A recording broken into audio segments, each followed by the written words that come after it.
वो ईश्वर नर को नारायण बनाने वाला है, हम स्वयं नारायण नहीं बन सकते। तो जो नर स्वयं नारायण नहीं बन सकते तो स्वर्ग में भी, नई दुनिया में भी नहीं जा सकते। तो उससे साबित होता है नर नरक बनाएगा या स्वर्ग बनाएगा। जो भी नर मात्र हैं,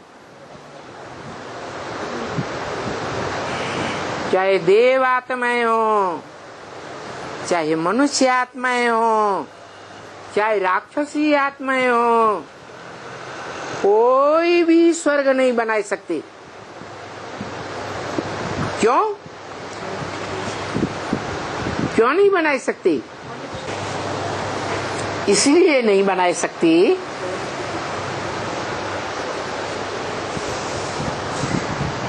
कि जो भी मनुष्य मात्र हैं, नर कहे जाते हैं, बल देवता बने हों, वो सब भोगी है। क्या भोगी है? भले 16 कला संपूर्ण कृष्ण की वो आत्मा ही क्यों न हो, जो मनुष्य सृष्टि का पहला पत्ता गाई जाती है कि नहीं? कैसे?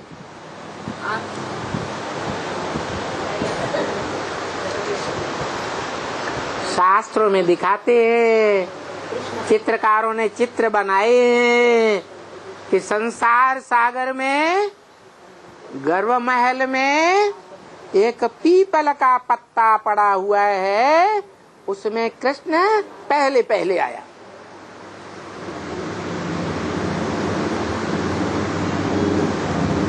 तो मनुष्य सृष्टि का पहला पत्ता हुआ ना। जब कभी जलमयी हुई होगी संसार में, तो जलमयी में तो सबका शरीरों का विनाश हो गया। तो कोई तो पहले आया होगा। कौन आया? शास्त्रों में ऐसे दिखाते हैं कि कृष्ण आया। कृष्ण को 16 कला संपूर्ण बताया, और 16 कला संपूर्ण तो देवात्माएं बनती हैं, और उनकी कलाएं क्षीण भी होती हैं।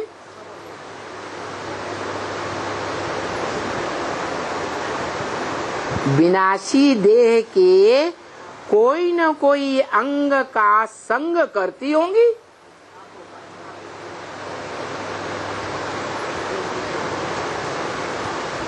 जैसे साक्षात्कार से बने लक्ष्मी नारायण के चित्र में बताया कि नर से डायरेक्ट बनने वाले नारायण ऊपर खड़े हैं और उनके बच्चे नीचे खड़े हैं। राधा कृष्ण क्या कर रहे हैं? राधा की दृष्टि कृष्ण में, कृष्ण की दृष्टि राधा में, बस और कोई में नहीं डूबती। कोई प्रकार का व्यभिचार तो नहीं है, लेकिन देह के जो विनाशी देह है, उस विनाशी देह के अंग से सुख तो ले रहे हैं। ले रहे हैं कि नहीं? जैसा ब्रह्म वाक्य मुरली में है, बल पतित बनना है, वो तो इस दुनिया का कायदा है। क्या कि जो भी प्राणी मात्र से मनुष्य सृष्टि में आएगा, चाहे देव सृष्टि में आएगा, ऊपर से नीचे पतित तो जरूर बनेगा, परंतु एक डायरेक्शन है ईश्वर का कि बल पतित बनना है, परंतु एक के साथ पतित बने। अनेकों के साथ पतित बनना ये बेकायदे। क्या कायदा कानून सिखाने वाला कौन है?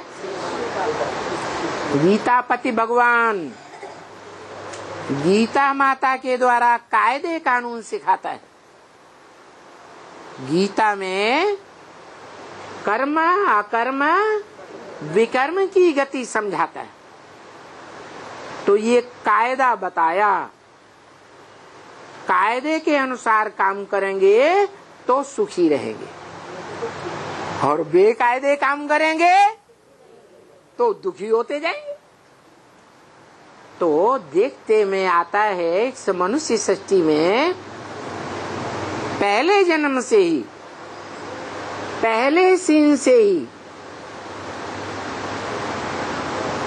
जो देवात्माएं भले 16 कला संपूर्ण तो होती हैं, परंतु देह का सुख भोगने के कारण नीचे गिरना शुरू हो जाता है। 16 कला संपूर्ण से 15.5, 14 कला, 8 कला, कमती होते होते कलयुग के अंत में कलाहीन हो जाते हैं। सारी कला काया चट एकदम पतित बन जाते। तो पतित तो साफ बनते हैं, क्योंकि भोगी है। इस मनुष्य सृष्टि में पार्ट बजाने वाली कोई ऐसी आत्मा भी है जो पतित नहीं बनती है या नहीं है? कौन? एक शिव बाप ही है जो इस मनुष्य सृष्टि में आता तो है, परंतु इस दुनिया के जो भी ग्रेट ग्रेट फादर्स कहे जाते हैं, बड़े बड़े धर्म संप्रदायों के बाप कहे जाते हैं, जैसे क्राइस्ट, दुनिया की लगभग आधी जनरेशन क्राइस्ट को अपना बाप मानती है।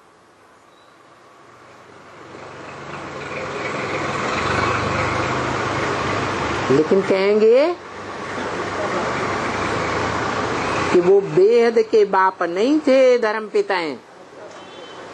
वो सब धर्म पिताएं इस दुनिया में आते हैं और देहधारियों के संग के रंग में आते आते नीचे गिरते। एक भी मनुष्य आत्मा नहीं है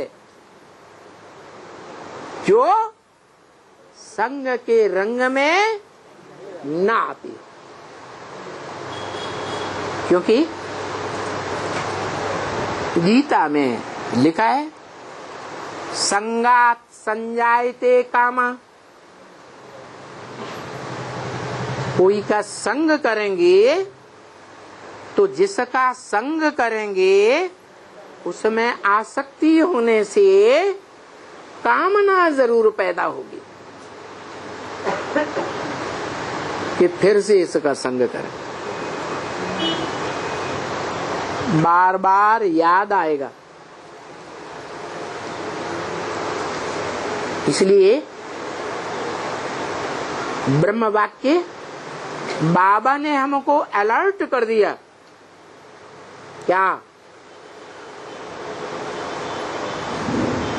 कामना माने इच्छा, इच्छा मात्रम अविद्या।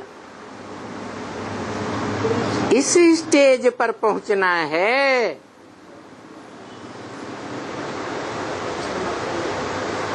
इस स्टेज पर पहुंचना है?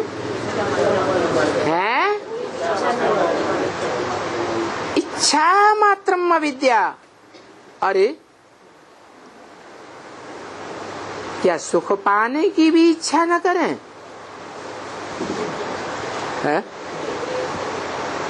सुख लेने की इच्छा करें या न करें? ब्रह्म वाक्य तो यही कहता है, बच्चे सुख देना है और सुख लेना है। ठीक है, सुख देना भी है, सुख लेना भी है। बिना शरीर की इंद्रियों के तो सुख लेना और देना नहीं होता। ठीक है, इंद्रियों से दुख नहीं देना है, दुख लेना भी नहीं है, सुख देना है, सुख लेना है। लेकिन क्या ये संभव है कि सुख का लेन देन तो भले करें लेकिन इच्छा न करें? क्या